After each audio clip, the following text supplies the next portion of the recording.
अब स्मैकडाउन से एक्सपेक्ट तो किया था कि रोमन रेंस और ब्रॉक लेसनर का फेस ऑफ होगा, लेकिन ब्रॉक लेसनर मैकिंटायर सामने आ गया। और अगर ये बड़ी चीज़ें डब्ल्यूडब्ल्यूई मेन इवेंट के लिए, समर स्लैम के लिए प्लान कर रही है, तो सच में कुछ बड़ा धमाका होने वाला है। उनके बारे में बात करेंगे, लेकिन स्टार्ट करते हैं सबसे पहले स्मैकडाउन से। और स्मैकडाउन की ओपनिंग में भाई साहब डॉनी ब्रुक मैच, ये क्या डब्ल्यूडब्ल्यूई ने डाला था। ये स्टिपुलेशन काफ़ी कमाल की थी, और ये वाली स्टिपुलेशन वाले मैचेस मैं तो दोबारा देखना चाहूँगा, क्योंकि जो दम लगाया दोनों सुपरस्टार्स ने इस मैच में, हमको ये पता लग जाता है कि सुपरस्टार्स बहुत अच्छी तरीके से मैच को सेल करते हैं। लेकिन अगर आज आप मैच में ड्रू मैकिंटायर के फेशियल एक्सप्रेशन देखोगे इस मैच में, स्पेशली एंडिंग में, तो आपको क्लियरली पता चल जाएगा कि भाई उनकी फट गई है लिटरली इस मैच को लड़ने में। वो जो शेमस के लाठियों से लड़ाइयाँ हो रही हैं, बड़े बड़े बैरल रखे हुए हैं उस पर, फिर हमने ये भी देखा कि यहाँ पे टेबल्स का यूज़ हो रहा है, बुच यहाँ पे आ रहे हैं, रिच हॉलैंड यहाँ पर आ रहे हैं, इधर फेंक रहे हैं, उधर फेंक रहे हैं। इस मैच में पूरी इंटेंसिटी है, और लग रहा था इस मैच को देख के कि सच में मैच इसलिए हो रहा है कि इसको जो भी जीतेगा वो अनडिस्प्यूटेड चैंपियन को फेस करेगा क्लैश एट द कासल के अंदर। तो ये मैच देख के सच में मजा आ गया। ओपनिंग के हिसाब से बहुत बढ़िया चीज़ डब्ल्यूडब्ल्यूई ने शो के ऊपर डाली। मैं कह सकता हूँ कि शो की जो सबसे बढ़िया चीज़ थी वो ओपनिंग के अंदर ही आ गई। और एंड में तो हमने ये भी सीन देखा, जब ड्रू मैकिंटायर अपने क्लेमोर के लिए जा रहे होते हैं तो बुच को वो लगा देते हैं, शेमस ने फायदा उठा के उनको ब्रो किक लगा दी, लेकिन उन्होंने किक आउट कर दिया। और क्राउड का जो रिएक्शन था उसके ऊपर,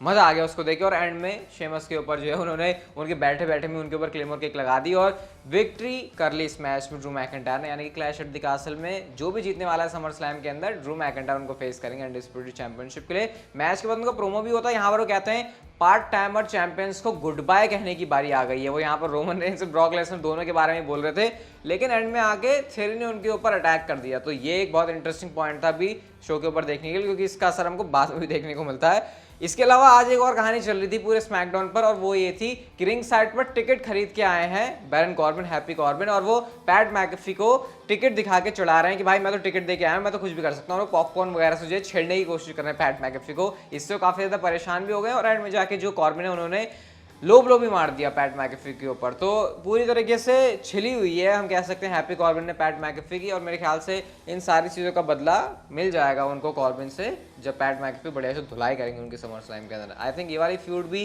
काफ़ी अच्छी चल रही है और फैंस में इन्वेस्टेड हैं। At least Roman and Brock Lesnar से तो ज़्यादा ही डब्ल्यूडब्ल्यूई ने इस वाली फ्यूड के ऊपर काम किया। ये हमको क्लियरली आज की स्मैकडाउन से ही पता चल गया।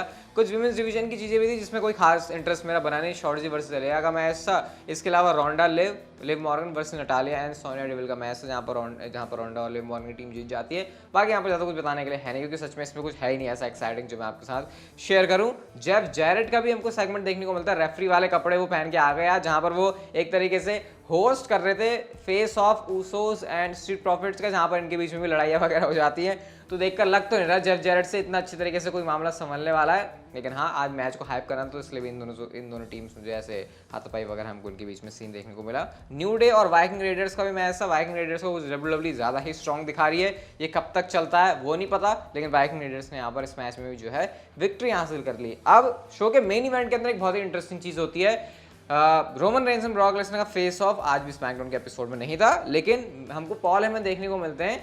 और पॉल हेमन यहाँ पर बताते हैं कि कैसे रोमन रेंस का 700 दिन जो है पूरे होने वाले हैं, एज अनडिस्प्यूटेड चैंपियन बन के वो आ जाएंगे। इतने टाइम से उनका रेंज चल रहा है, वो सारी बातें बोल रहे हैं कि रोमन रेंस को पिन करने की जरूरत नहीं है ब्रॉक लेसनर को, उसको बस उनको 10 सेकंड तक गिराना है, और ये काम वो करके दिखाएंगे। वो ब्रॉक लेसनर का नाम भी बोलते हैं, और मजे की बात है ब्रॉक लेसनर ने इस बार बिना इंट्रोडक्शन के एंट्री भी मार ली, मतलब अनइंटेंशनली पॉल हेमन ने इंट्रोडक्शन कर दिया ब्रॉक लेसनर का। और ब्रॉक लेसनर का जब थीम सॉन्ग प्ले होता है तो जो एक्सप्रेशन आए पॉल हेमन के चेहरे पर, क्लियरली पता लग रहा था कि भाई उनकी फट गई है कि अब ब्रॉक लेसनर रिंग में आएगा और ये मेरे साथ जो है काफ़ी सारी चीज़ें कर सकता है। अब सीन क्या होता है, इससे पहले कि ब्रॉक लेसनर पूरे चारों ओर चक्कर लगा के आ रहे हैं, पूरे घूम घाम के, चेहरे पर उनकी हंसी खुशी है, क्राउड काफ़ी ज़्यादा खुश हो रहा है। रिंग के अंदर वो आते हैं और वो माइक थमाते हैं कि लिए भैया पकड़ ले माइक, शायद इससे तुझे कुछ बोलना हो। हालांकि इंटेंशन समझ में आ गई थी पॉल हेमन को कि ब्रॉक लेसनर बोलने नहीं आया है, ये कुछ करने आया है।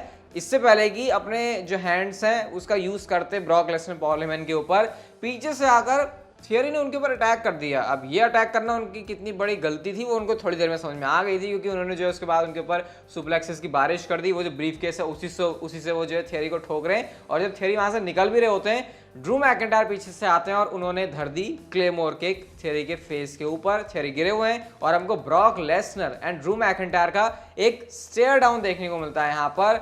Summer slam premium live event से पहले। अब ये बड़ा इंटरेस्टिंग है, देखो यहाँ पे मैच होना है Roman Reigns and Brock Lesnar का, वो तो नहीं थे शो के ऊपर, लेकिन ड्रू मैकिंटायर जिसको फ्यूचर के लिए अपॉर्चुनिटी मिली है, जो अनडिस्प्यूटेड चैंपियन होगा आगे जाकर, लेकिन ब्रॉक लेसनर भी अनडिस्प्यूटेड चैंपियन नहीं है। तो क्या डब्ल्यूडब्ल्यूई यहाँ से ये टीज कर रही है कि समर स्लैम के अंदर ब्रॉक लेसनर चैंपियनशिप जीतेंगे, और इसी वजह से स्मैकडाउन के ऊपर हमको ये स्टेयर डाउन देखने को मिला Drew McIntyre and Brock Lesnar का। ये काफी इंटरेस्टिंग पॉइंट हो सकता है कि स्टोरी लाइन को देखने के लिए। बट हाँ, ड्रू मैकिंटायर जो है चेहरे पर उनके एक रौनक सी नजर आ रही थी आज, क्योंकि अब उनको पता है कि क्लैश एट द कासल के अंदर उनको चैंपियनशिप के लिए मौका मिलने वाला है, वो भी दोनों चैंपियनशिप के लिए, अनडिस्प्यूटेड चैंपियनशिप के लिए। तो ये स्मैकडाउन का शो था, ठीक ठाक आज का स्मैकडाउन का शो था। रोमन ब्रॉक नहीं आ रहे, अब इसके बारे में क्या ही बात करें, क्योंकि हम डब्ल्यूडब्ल्यूई को नहीं बनानी थी, फ्यूड नहीं करनी थी, तो फिर क्या ही बात कर सकते हैं इसके बारे में। लेकिन कुछ और इंटरेस्टिंग बातें करने के लिए आप लोग इस ग्राफिक को देखो, जो कि डब्ल्यूडब्ल्यूई ने अभी से थोड़ी देर पहले अपने ट्विटर अकाउंट के ऊपर पोस्ट किया। यहाँ पे थियरी के पास में यूएस चैंपियनशिप भी है, डब्ल्यूडब्ल्यूई चैंपियनशिप भी है और यूनिवर्सल चैंपियनशिप भी है, और कैप्शन लिखा है कि क्या जो थियरी है वो कैश इन करके जो है जा सकते हैं and walk away with all the gold tomorrow night at SummerSlam. तो भाई अब ये तो हमने देखा ही है, जब जब डब्ल्यूडब्ल्यूई ऐसी जो है टीज करती है चीज़ें, तो मोस्टली वो चीज़ें हमको नहीं देखने को मिलती, वो सिर्फ हाइप करने के लिए होती है कि डब्ल्यूडब्ल्यूई हमको अलग अलग एंगल से सोचने मजबूर करती है कि अगर ऐसे हो जाए तो ऐसे हो जाए तो, जबकि एक्चुअल में वैसा कुछ होता नहीं है। तो ये काफ़ी इंटरेस्टिंग टीज था डब्ल्यूडब्ल्यूई का, और फैंस तो बड़े गुस्से में आ गए इस वाली टीज को देखे कि भाई ये क्या कर रहे हो तुम, अगर तुमने इस काम को कर दिया तीनों चैंपियनशिप थियरी के ऊपर तो फिर बेड़ा गर्क हो जाएगा डब्ल्यूडब्ल्यूई का। रोमन रेंस ने मैंने ट्विटर अकाउंट के ऊपर एक ट्वीट किया इस मैच को हाइप करते हुए, और एक तरीके से उनके कुछ फाइनल वर्ड्स हम कह सकते हैं, क्योंकि स्मैकडाउन पर तो हमको रोमन रेंस के दर्शन देखने को मिले नहीं, तो भैया उनके डिजिटल प्लेटफॉर्म से ही काम चला लेते हैं। उन्होंने यहाँ पर ट्वीट किया और लिखा one more day until only one man is left standing #summer slam, और यहाँ पे उन्होंने जो है वो पूरी वीडियो वगैरह डाली हुई है जिसमें WWE Roman Reigns and Brock Lesnar के समर स्लैम के मैच को हाइप कर रही है। तो ये बड़ा बेकार है, वैसे रोमन रेंस आए नहीं यार स्मैकडाउन के एपिसोड में, ये ज्यादती हो गई बहुत ज़्यादा, क्योंकि मतलब छोड़ो।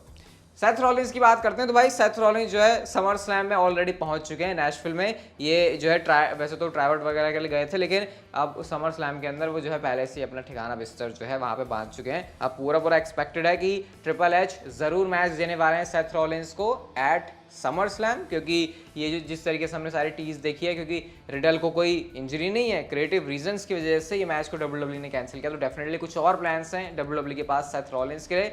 अब वो क्या होते हैं उसके लिए हमको शायद समर स्लैम का वेट करना पड़ेगा। वैसे आज भी एक्सपेक्टेड था कि डब्ल्यूडब्ल्यूई क्या पता इस चीज़ को रिवील कर देते, ट्रिपल एच को रिवील कर देते, बट खैर वो चीज़ डब्ल्यूडब्ल्यूई नहीं करी, तो वेट कर लो, या तो समर स्लैम का, फिर हो सकता है समर स्लैम से कुछ घंटों पहले डब्ल्यूडब्ल्यूई इस बात की ऑफिशियल अनाउंसमेंट कर दे।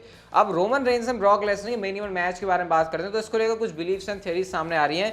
सबसे पहले तो गाइस एक रूमर आ रहा है, और वो ये है कि आपको इस मैच के अंदर एक रिटर्न देखने को मिल सकता है। मतलब Roman Reigns and Brock Lesnar के लास्ट मैन स्टैंडिंग मैच के अंदर डब्ल्यूडब्ल्यूई एक रिटर्न प्लान कर रही है, क्योंकि समर स्लैम के अंदर आपको पता है पिछले कुछ सालों में डब्ल्यूडब्ल्यूई ने काफी सारे रिटर्न्स वगैरह करवाए हुए हैं, तो शायद इस मैच के अंदर आपको एक रिटर्न देखने को मिल जाए। वो रिटर्न क्या होगा, कैसे होगा, इसके बारे में कुछ भी नहीं है। देखो इस मैच को लेकर इतने सारे थियरीज, इतने सारे स्पेकुलेशन, इतने सारे एंगल्स, इतने सारे आउटकम्स निकाले जा रहे हैं, जो कि मैंने तो इतने पिछले कुछ बड़े बड़े मैचेस के अंदर भी नहीं देखे, स्पेशली यहाँ पर क्योंकि थियरी का कैश इन भी इन्वॉल्व है, तो वो भी एक अलग पॉसिबिलिटी है। बट अब एक और नई पॉसिबिलिटी है कि आपको इस मैच के अंदर एक रिटर्न भी देखने को मिल सकता है। अगर इतनी पॉसिबिलिटी आपके लिए काफी नहीं है, तो बिलीफ ये है, जिमी हार्ट ने जो है इस बात को एक्सप्रेस किया कि आपको पॉसिबली पॉल हेमन का यहाँ पर टर्न देखने को मिल जाएगा, और वो दोबारा से अलाइन हो जाएंगे ब्रॉक लेसनर के साथ में, रोमन रेंस के साथ धोखा हो जाएगा, और यही वो रीजन होगा कि क्यों रोमन रेंस के पास से डब्ल्यूडब्ल्यूई अनडिस्प्यूटेड चैंपियनशिप ले रही है। क्योंकि एक रीजन भी है कि रोमन रेंस के पास अनडिस्प्यूटेड चैंपियनशिप जा नहीं सकती है,